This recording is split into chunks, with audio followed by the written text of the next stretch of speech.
C'est Canal FM, le son de la nouvelle génération.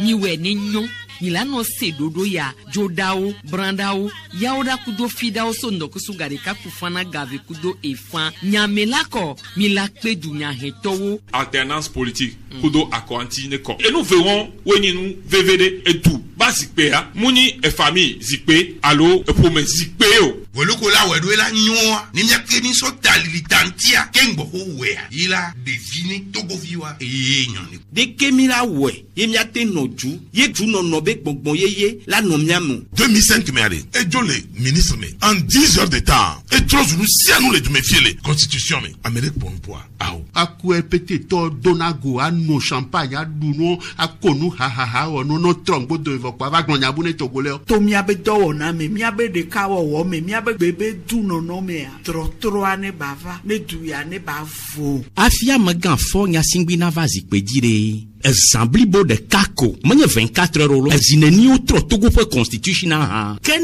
les de kamo ten tro constitution zitore ken keneni amagan fo nya singbe nya gba fi wa tro nya for constitution toro reforma do tabli hawo mia webe nsiama no america ko masimo ne l'amerika masimo imman kuma te pote fo ken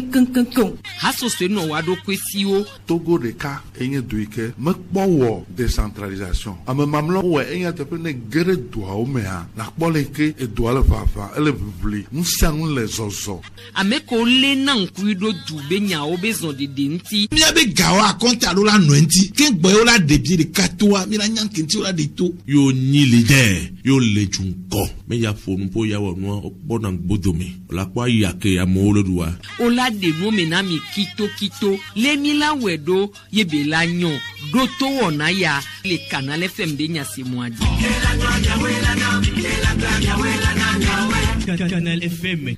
Toto VVA weno awito mi do wezona mi ba radio Canal FM di le bébé mi wene nyon me wona mi pasteur Edo comme mouvement Martin Luther King la voix des sans voix basique premier noto et yemi le hona mi ege pasteur wezon yo dadede aho méthode ole ni sobido daniso de viode ofonyore do ade mi dakpe na mau eliya mau tamia gwebele yi eyon mau takwe enyo pastor sigbe amekebri na megbetobe jena utanenia witri ametonye sokiva yake titritide ni ha hobe tititi gane le miame duame e du comme vio le bio be esenoane batro gbova nunke wenyi tu comme vio be jena ke me otu afo so ke yazon ya je gomi kakana sokiva ibelo witrito dare de midakpe emi khoji sebe toji no lo la senu yo miaglo le otroya nyatepea ne mi sotogo hafi 19 août lava 19 août elava ne miaglo amegbeto me jena menya miaglo be togo jagbagba vire la megbeto me jena menya mea togo jagbagba eye de kenwa le kwa miaglo ele tepema Togo jagbagba vide enya tepe anu gere gbali mi agbawo voa mi apprécier nando ko afford de ke jiru awona la megbeto me jename nenyi be par exemple émission torture chan mi am code pénal mu criminaliser mu webe torture anye crime enye hlonu donc ay gapo pour moi torture ona hlonu amu ona hlonu voa o mte sona hlonu me sekuna o odona funya na mo asonwa wa atwa modo tepedo ke o le dibe amono déclaration la te poama o la te dogavi wa ya zozume atwa me ba te ponpono wa se donc anu ni torture donc ami ya poama npo we bi ni hrono va mi glo mi am code pénal la va jagbagba kaka o va so torture be ni crime donc ami aglo be wa ni akpa gan ni nu gan le ke non na be gba hrono o fifi kwa na be gba do funya me fifi kwa nyabe orlonu donc orlon se ola c'est yo la zane bon me globe ya anyi nko yi gande ke mi po e gba ye di ani ko Togo e di a peut tomber gba o na Genève évaluation périodique universelle des droits de l'homme o ina funa donc o ve noter na Togo o ve nana ma a noter a po be de Togo a de nyi sukulu vinua nous y a des est-ce que nous y a noa et ya zoa awa be ya nyo ya mzon negba wewu et au gba na recommandation avec me gonyanya na lo recommandation gbedoasi na doa bo ya togo ina o noter na togo apobe bo awodo ya nyo ya mnyo e gba so na gbedoasi ne pa mi gbobe no achamni onyi nu baro ne mi le glo amegbeto me de que wa manifeste bololo to kudo noa le togo le gap pour me enya tepe afidolia edudo melia omna mon popo alo be wate on be wa edudo me ke wate logbo nenyi be titipe ha chocho la te o me donc enyim ko mi po be nyina masomason défaillance ko le no me garo me o va denase po be o ma bololo alo ma we ayi fiere ko kudo noa ese am demo ne no pa mi globe mi po be nu yoni masomaso kudo mi globe mais le prison par exemple les gars pas mais chan mi aglobe no ne we gars pas mais no sena un tonton ike ele sigwe o le tortura lo lo funya le gars pas mais egbe ya nya tepia de nekpo no le nene voa yin covid ça mi aglobe trop vide va mais le gars be sano prison ventilateur me le khwameson donc à ce moment combien non beaucoup comme là que fifia ventilateur le khwame que aya vide ponana mo e canado me vide nous roba kpoto ke mi akpo télévision legbe ko tara on examen alo nke cha mi anokpo télévision nous on de kpem le chant mi anekpo chant to ma no be radio kudo no na ipa me kudo no fifia me ya nkanje no kota ko le ipa ko bia globe on y avancer nous on yin komi kpo la me gbe to me jena me nenye be mi gba yeji gbanbe gakpa me otuna mo gbo alo amo to sadine sajiwa to le khome sigwe sadine ya gba le di egbegbele le lo meme prison avoa ndudu acha bo otrona o le troisième TV ngba le sigwe ke le chano on mi aglobe on y avancer ko mi po mais merci to 19 août ko mi soka kavado game ke mi le titon ya togo to sukuluvi baranto la me go to me jena ma togo to sukuluvi bara et mi didi lenye par exemple vous n'avez pas noté togo fifia nem l'indulgent ou titade l'indulgent nem 3 allo 4 sur 10 abnento lenye te peut me la me go to me jena me parce que nous blanc avec bébé no mango no sokode no bafilo kuto funwa nko ne jollo funwa c'est inhumain, c'est-à-dire mo jena me gbeto de ko foamo on va du me vigbalo va foamo le me fi o foamo la fi ko do noa nous on kwata keke on avait egbea o son ku barale po togo le to du eduta o so togo le po ku bare gon be amego to me jena mi didi keke nous yo kwata keke avu mi on abe nous on ba tro e be le yiviria fifi ya mi didi kaka midi nto dare de mi agbo amego to me jena de pe ngbalo togo tro genva gomi mi agbo yalo amesia me nya be fi mi tro nde pe ntomle e sere pe di fifio mi agbo be so nkeke consider ton lo demain ya ke o gba tro be manifestation alo gbololo o gba to demonia e mi gba ko be togo gba te le remonter vide von de kai wa wo fifi ye pe mi agbo be e togo la gba te tite yin be sokode mango bafilo ya on a des soldats levé du siège, l'état du siège avec les militaires les doigts me doit. On a ni doigt doigt. On a ni doigt ora de ora. Nom de ora wa. Nya me rapport me gasa ga me. Mi doit no marquer no kwe kenle. Mi doit no marquer gbese agbegbe. Tant que on des soldats militaires on yo me caserne me. On me caserne o gba le sokode ku to funo le di et tout on e bois tout o bo gba le di o kaka gba le di wa. Non naturellement le possible donc avec botom généralement contact mi a ofifia mi a globe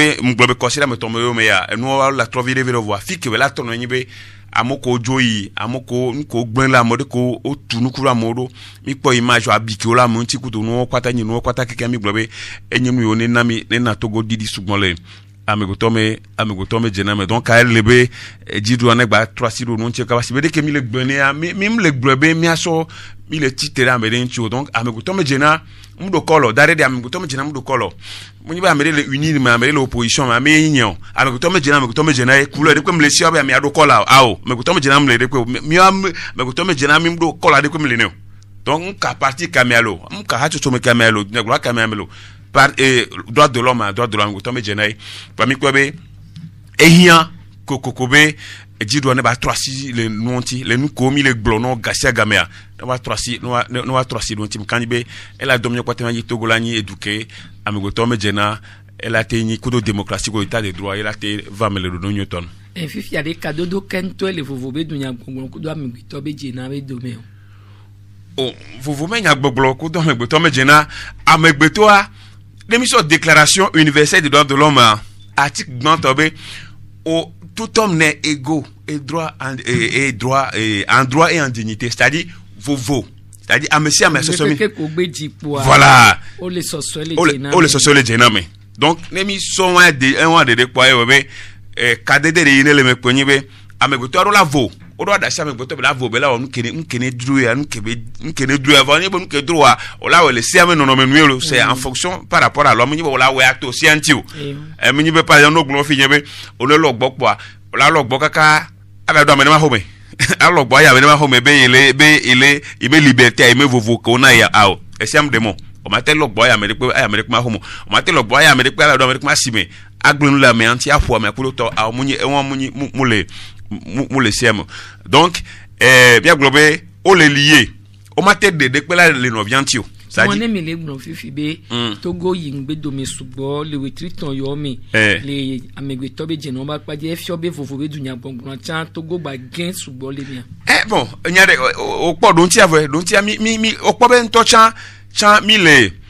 en démo dunia vovo mais ya gwa mille koshoko affaire mille toko le koshoko mi non mais miasi mpolike donc mille yi gbona bon c'est en dents de scie et si nous so sakade que nous le me de millions va quoi que nous va inenia kudo amegbogbo ko olo tu yi prison kudo to amedo o so mo vale pe lo amegere mi écouter amedo so mo vale pe le logbo nto so lo amedo wa o gbobe mo po so vale o lo kudo no o le prison bon o da si amedo ti amedo gba potogba donc kami pobe o ma te de pele vovo dunya gbogbo kudo me gboto mejena nya de ka po o pata onye gomenyibe ne mi o d'accord le duame et à quoi nous ça nous connaît le l'union tonnois à me tomber de la tinko et on a denem le l'union tonnois sûrement à me la globe la contester la titerenti donc à moko globe yo dudia o la sok beaucoup de nous o l'obligé à pour me porter on ba ko to on ba titre donc on peut nyareka mi globe o denu le wano no me e o mate de da que novia la le noviantio inyo akpe e won nemi jole akonta na kuro amegbito be jina be enyontia e wetria metombe azonli kini togo bio zonga kabado fifiare sigbe dume vini ni anu ke yo po sointi la tengu nke bien po ay gomenye gakeme odasi amonti wazon ko mgbewa bien ko nous ça nous on les homme de senawa nous ça nous on les do nyu to anu fasere si me ko va globe yo gbe eye le di yazireka mi po be amero va to ko fu amo oyobe milice o le sojo mo nkumo ne fo noa mi po be no anyim kene marqué am sugbon e mi globe a contact o le nami mi le nyanyebe agbeto wi na lo agbeto wi aden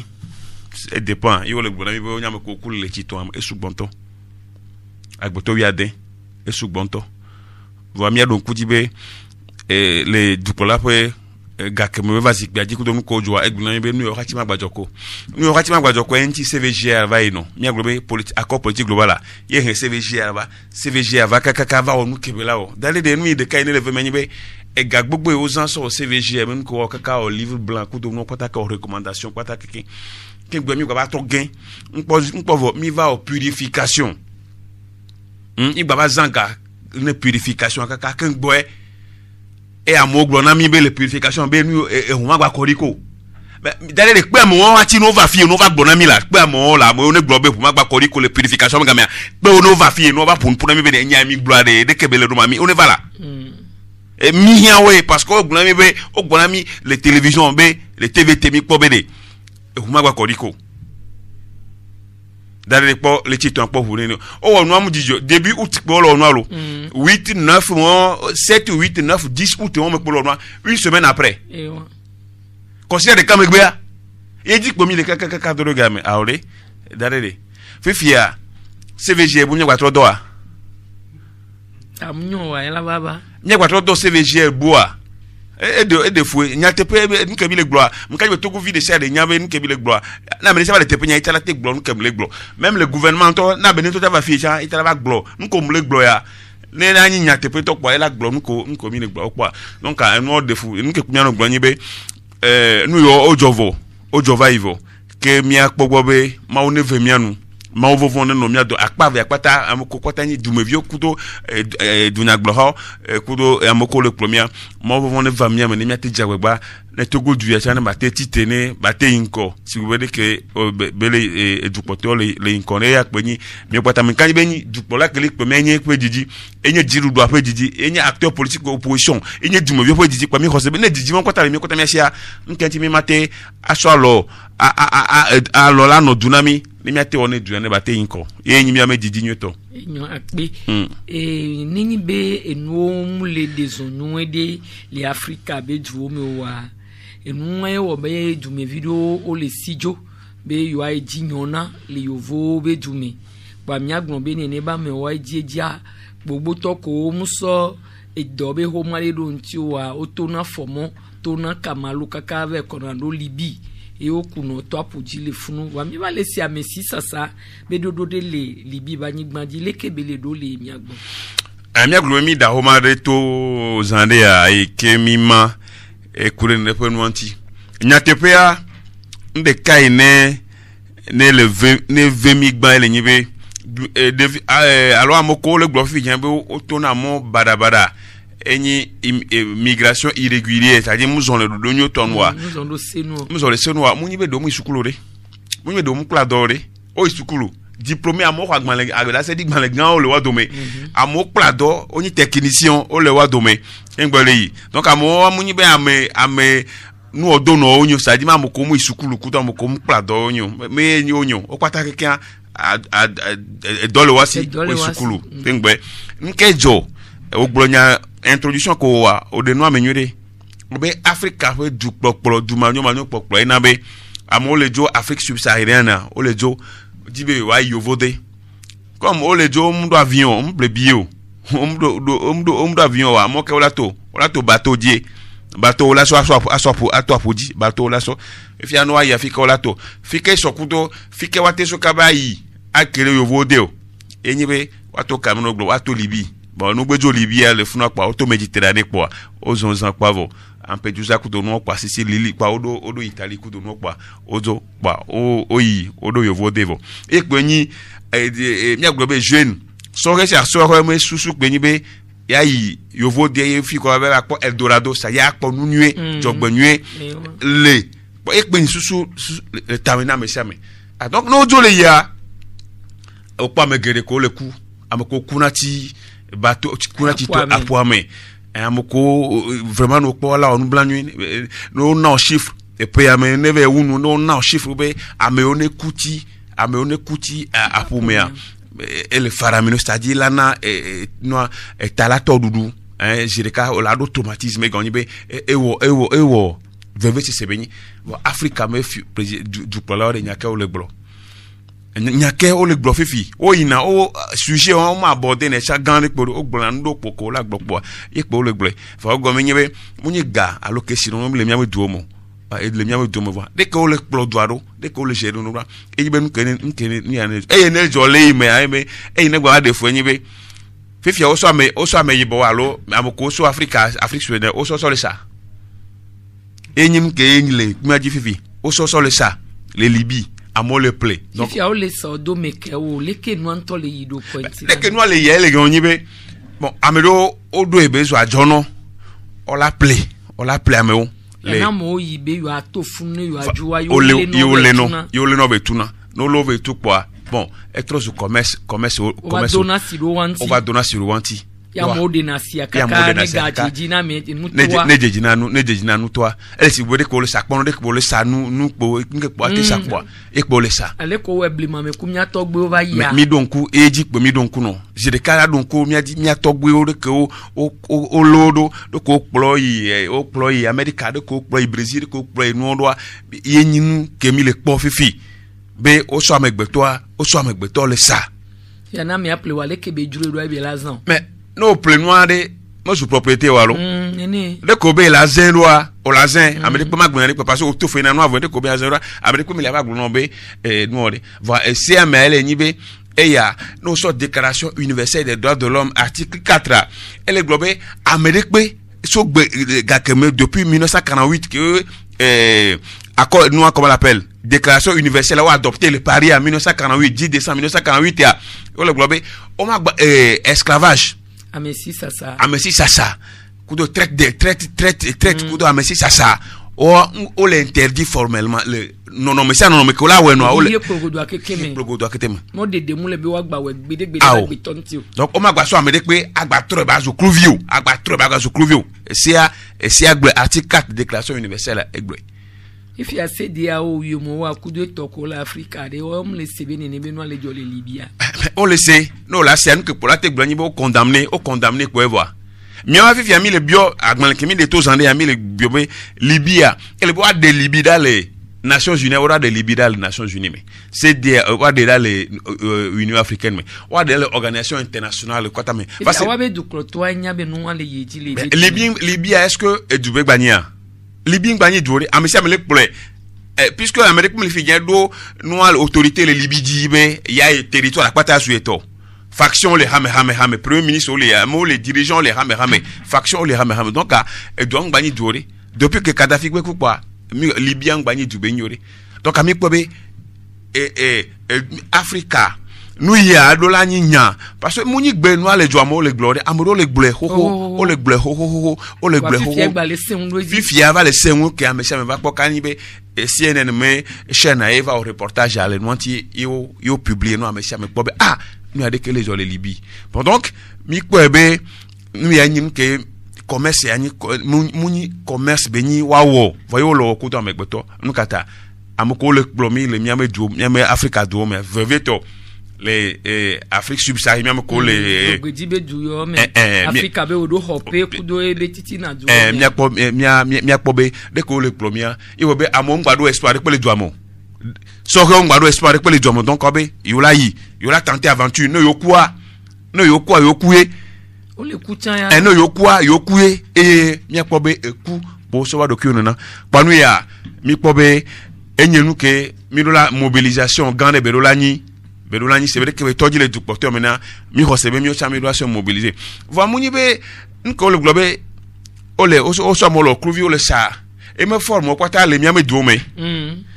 et me la pobe domestique de connano bono ne ko le traité bono amu didi forme d'esclave que pobenye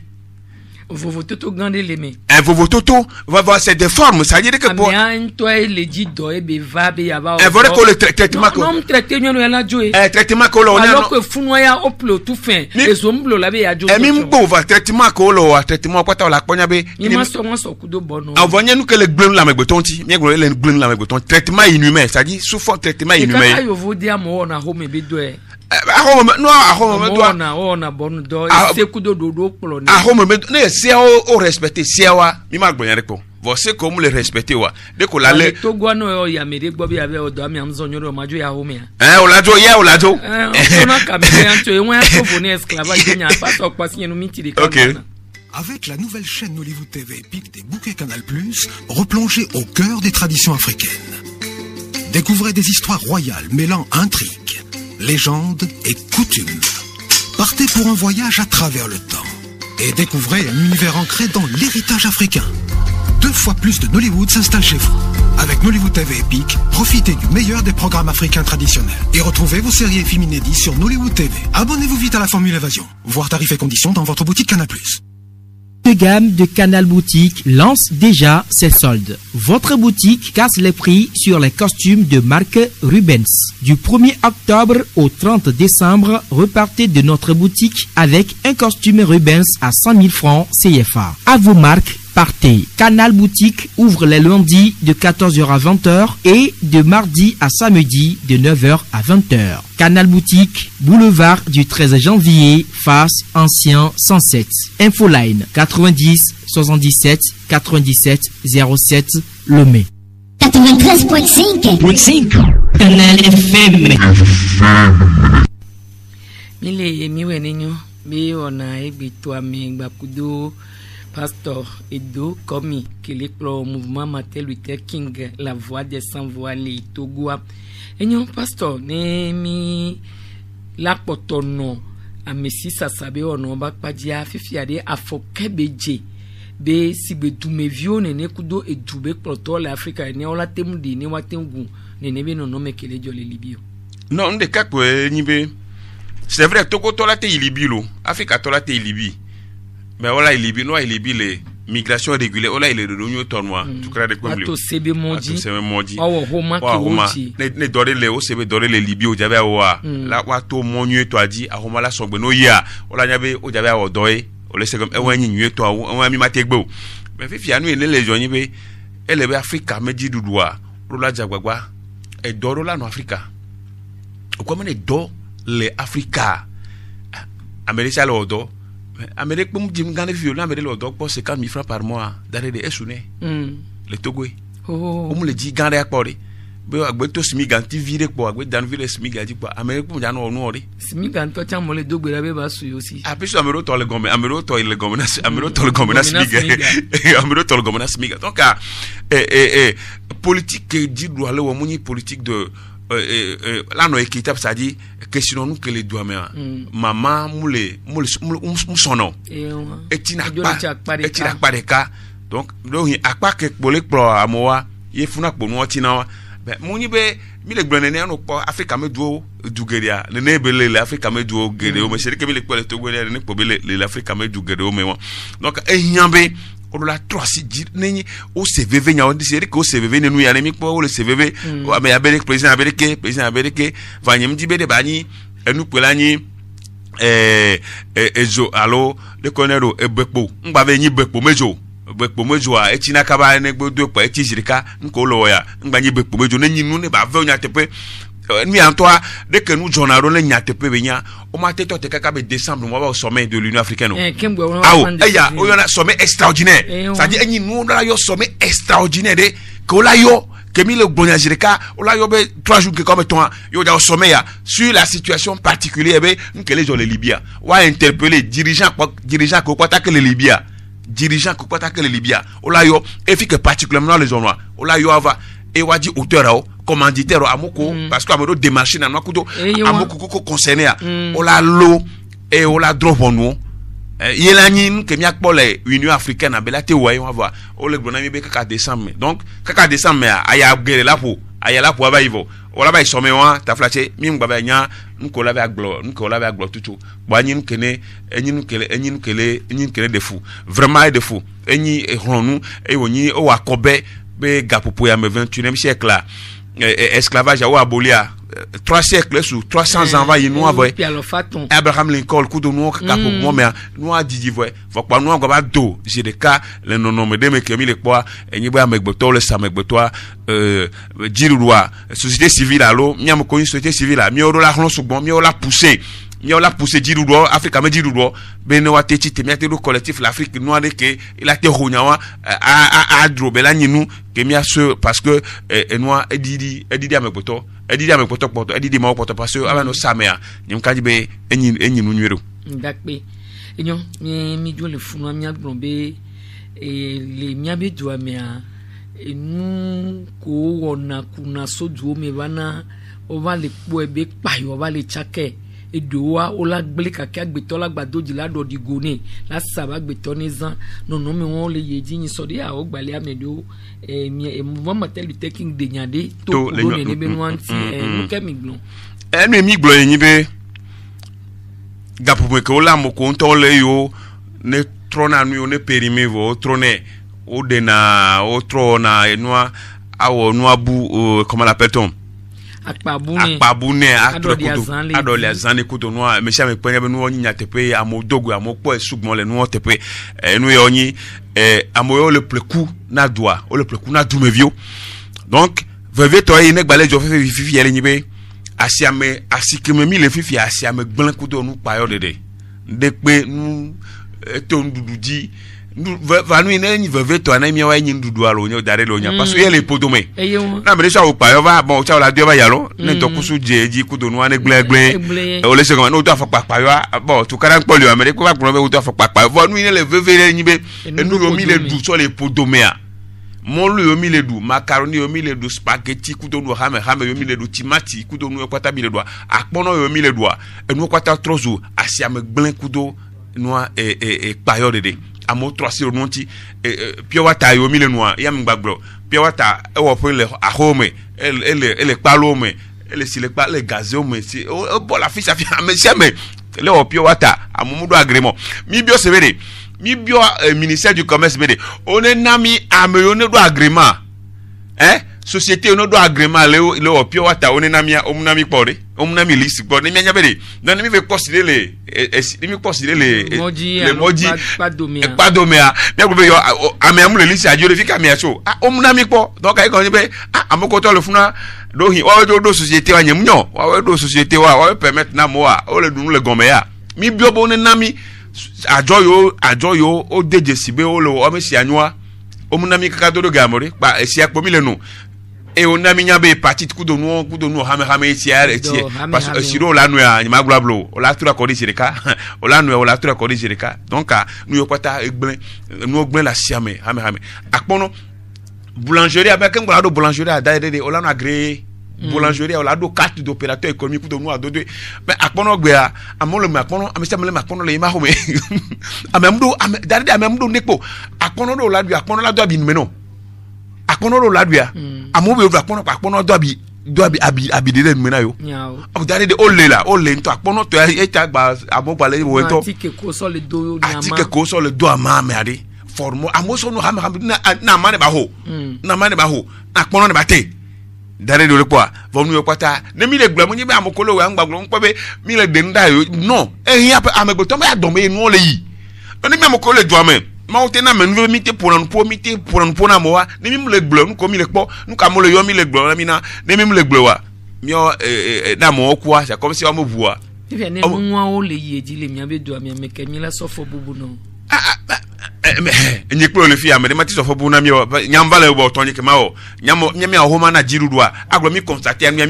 ya nu ye munyo mi ato SCT Ligue des consommateurs du Togo ole ATC ole bon donc o na jeji ogun be nu ya yo ole nu ya o po nu ya reke no la me na me yikaka kpo o se komia no me yikaka kpo no me yikaka kpo ame alagbato a confort agbato na o yime nu okudo nu donc ewebe mi amoko le on fo do chan garon va china ko mi ave wala mi avo eso pa ame alagba to donc du me vion to pe la no prudent voire o la plepe e no ja la plepe on nya ke ja plan no amunyo wa ve to no be didi asine to ne o be didi asine o lo promotion e won to yo gba pe na subo donc no be didi asine o kase anu hame pa o lo oblige appeler vont no le podome bana be dolele ogbe a hame a mi le dolele o hame pa e de fou mi nya de ke mi agbonya ro mi na yeji ano glova mi na be jiru na nyi be jiru so de be na dum be nyawa e la pogbo mi kele mi me podomia o la pogbo no la nyi nunyu parce que odo moyen so jo no lo wasike o la te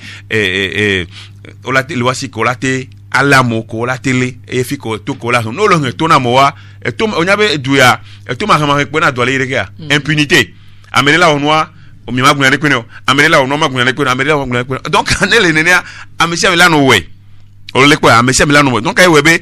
na me de we chan o nya be ne we chan o mu jaba o no ne do nya be de le gbodu me nai ne we a ne gbe yo ame akwa ame la défendre mga tribunal me nya yo nya me mse la merci ba okpo be nu kunyin kele de fo pasteur donc nu ke do na vovon subo enyi atike la gble voilà wa babune a trop 3 ans boudou o ve le deni sur le blanc comme on le glombe o lo so chinois kati ki atoka kato denu kaka ba domia be a me magasin mi le o kayom pe o to blo fi ke beto vo fi ke la aya me beto a nettoyer me pour me mais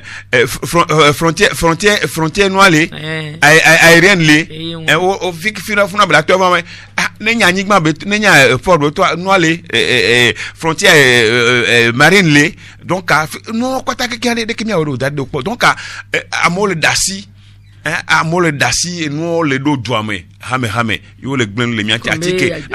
do amle we be do dasi non mo lo do dasi ori parce que nous la chole ato frontière kwata ke ava me king ava douame ke gbe o la va le douame ke ma me do la va penya be nu ya data ya game be la ko ya o 3 sironti o to tu date buroji voilà semble no atike ne nous anto nous la payer quoi da de onyabe kakane no glo par exemple de la coup 3 mois avant 3 mois avant déjà déjà pour 3 mois avant déjà quoi nous au retirer dans le marché non mais les tiens me ton poids les tiens me ton que moi nous là à périmé date là nous au retrancher on va y au bagné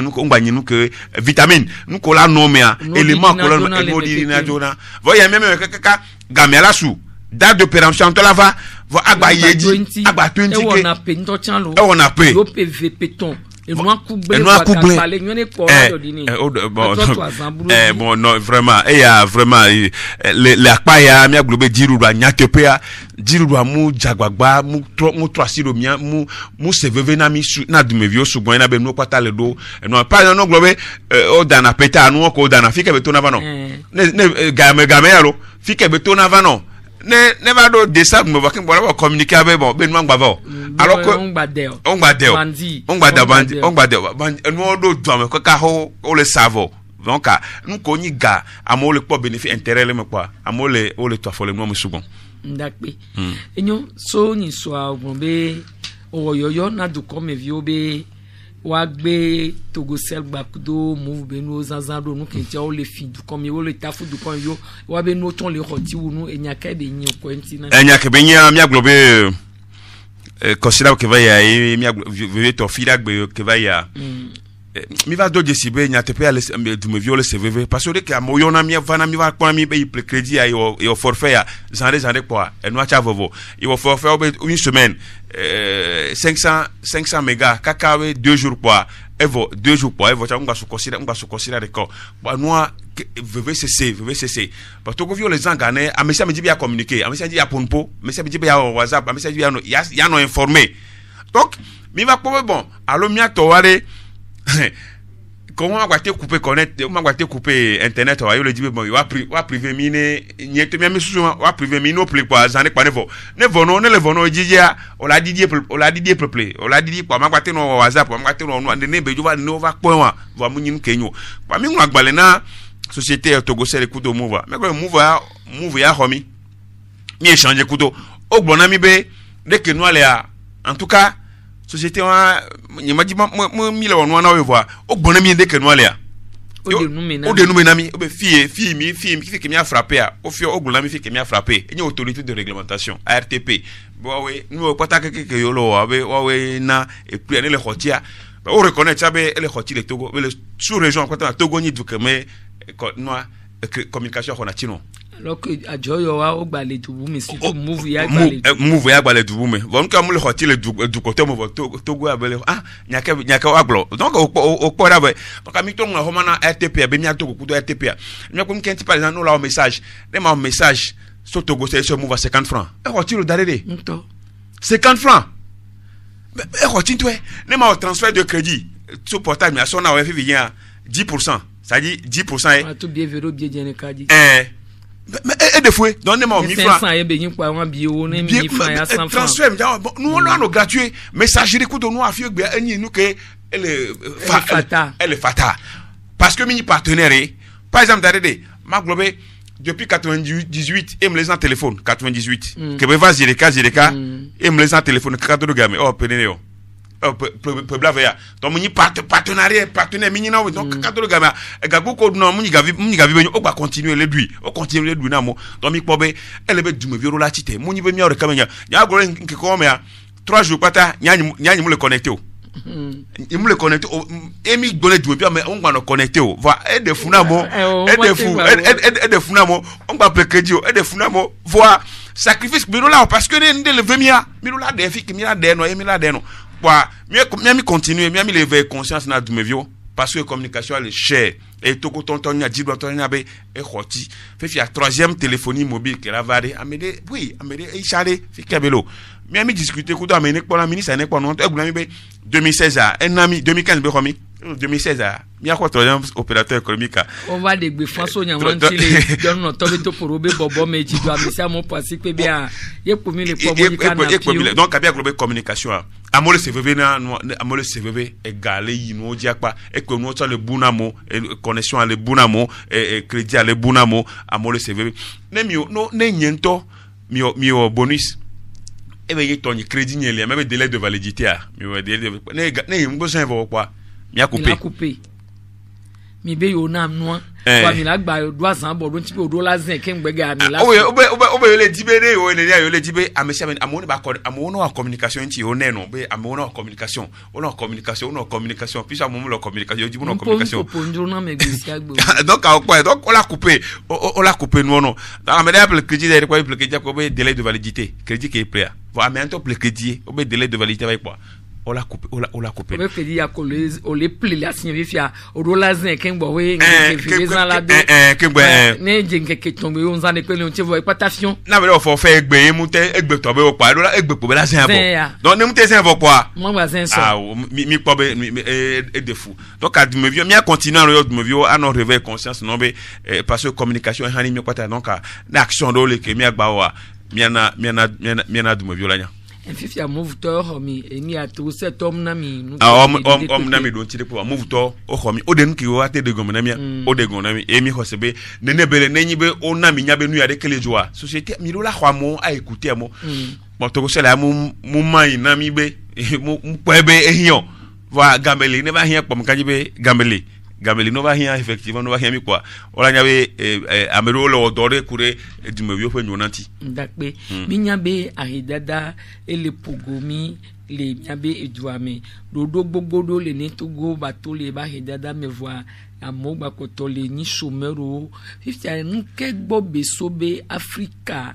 et que sinon nous l'Afrique bani gban vovovo me voir Afrique bani du kon ki da hen ou le yé pogodo akpata me nke gbo beso non de problème o kwa be eduko me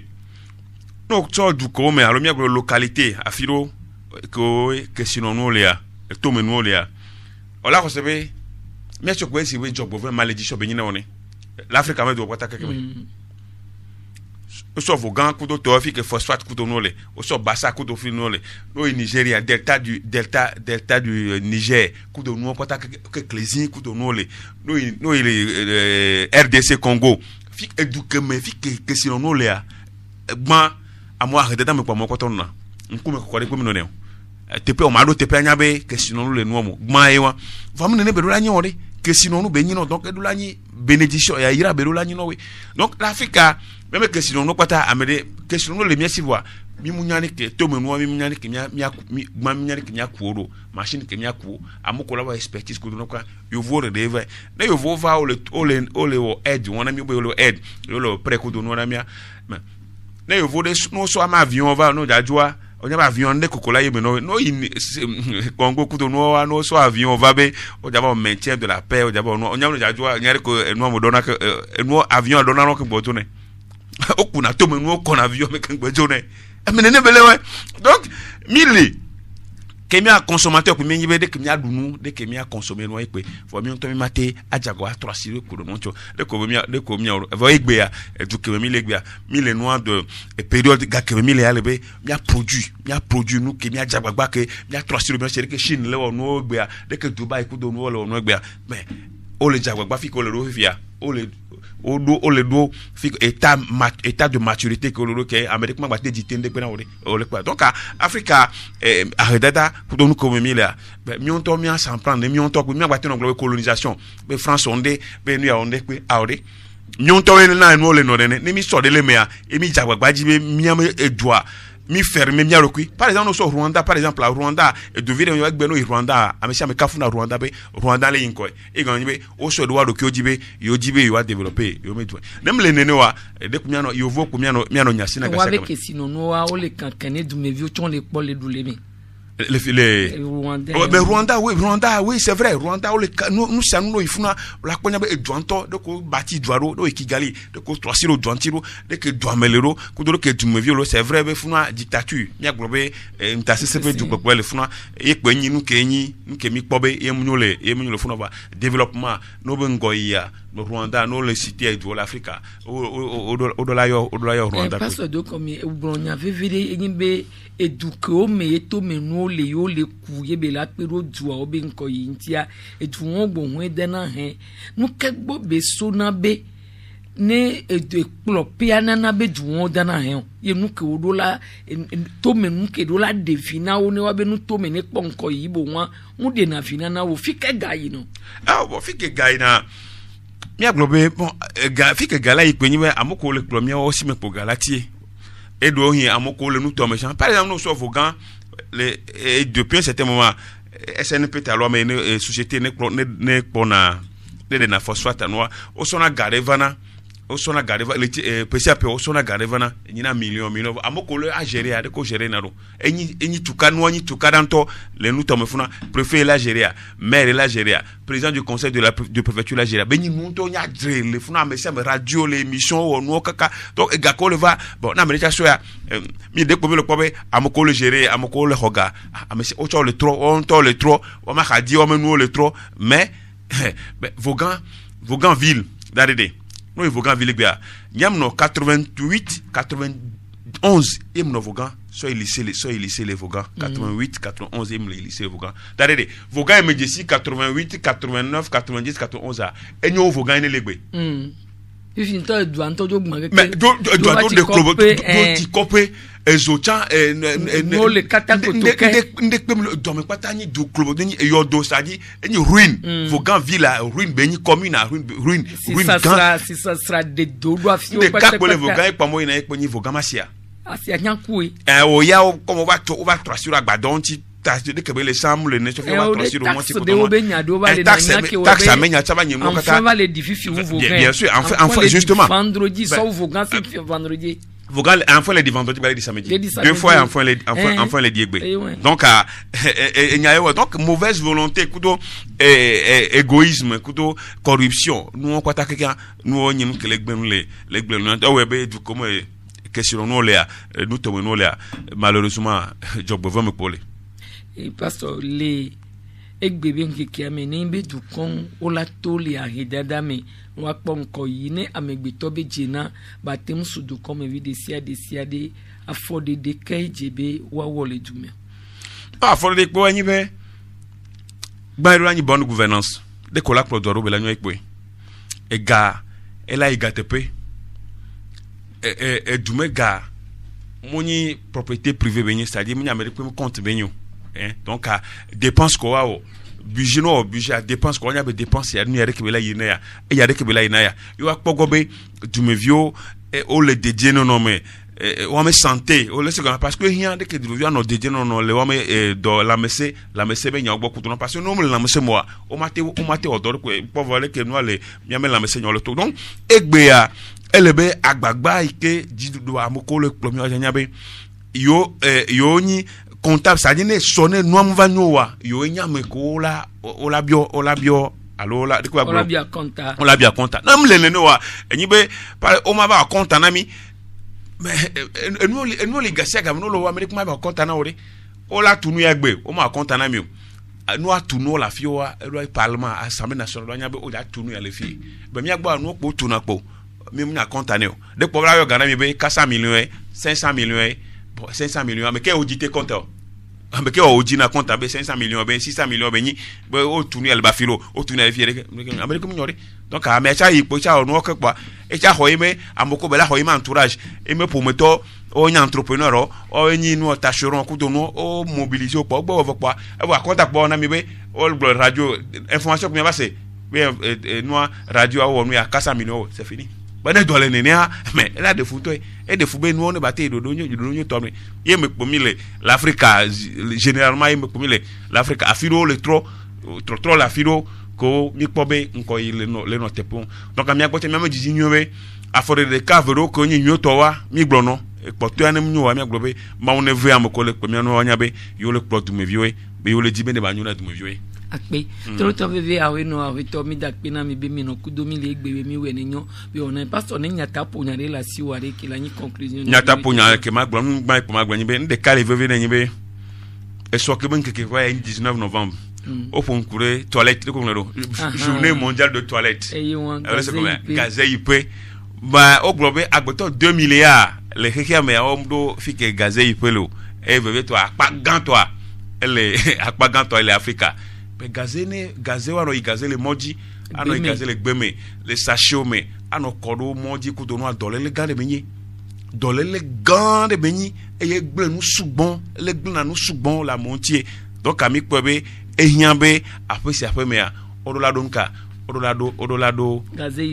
gazé ipe nemle nene wa togwan mi ne gbagbe be service d'hygiène kudo service d'assainissement o lisan tanga si de mi no tangasto o lisan o dina sala pome e o pona be de ka pome koro de ke gazé me kudo no le do na pede le gazé me mo o sanctionner amo o jara bo ka do na gazé bo no service d'hygiène kudo no jogbo betwa o le gbe bo ngba le wo do ha chi o ya mi le bi o wa gba troto wa bi do wa to doje wa sanctionner ho ke me no me lo wa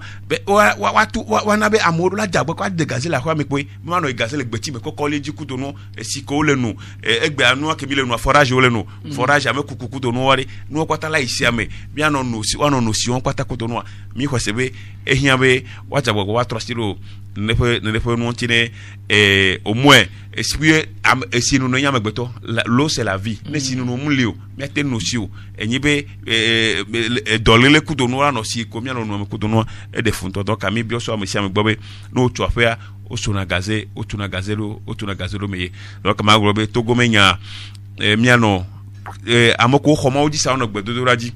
gbesi agbegbe a ma fa kekeli akena dukoya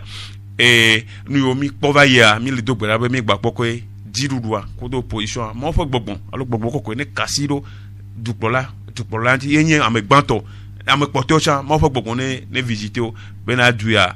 de kao tadi propose mieux to bateva ikate pedo duyanti ne bate ingo akpe kaka dakpe na mitroto vivio zere kake Teresa de masonya hulede no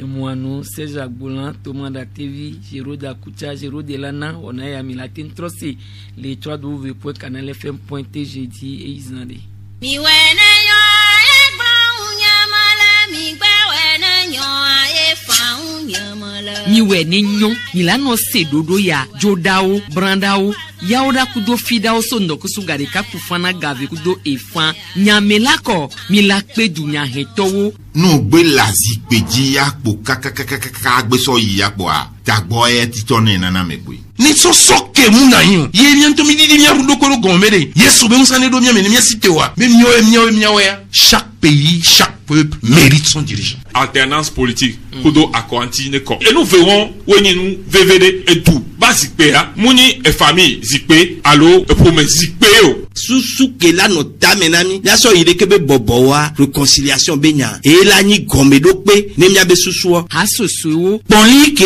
be ni komi ne yobe tula dakla ke ni désaccord nde pepe ke ye mia fofo mia jajao o la gbe wopo a désaccord do table hawo le ke milao ye nyakaga do wa chan la nyon parce que be an ko le jole nyakaga do o mea munyi nu le konkume na mi an to chan le bedio ha soso no wa do kwesi o ameko le na nkuido dube nya obezon de din amoma gano la padam ne duko mia no ni ko mia no duko flum de madu itako de ba no ni tako togo yoro nyemenale kameke milegbia ngani chukara hunya bejo mende kwera jo ndekpe ntom le da jo ma demo Togo de ka enye duike me kpowo décentralisation ame mamlo we enye te pe ne gere doa o mea la kpole ke e doa le fafa ele bibli nsianu le zozo ola de mo menami kito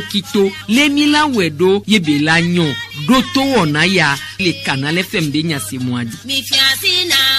majo jesi 13.5 Canal FM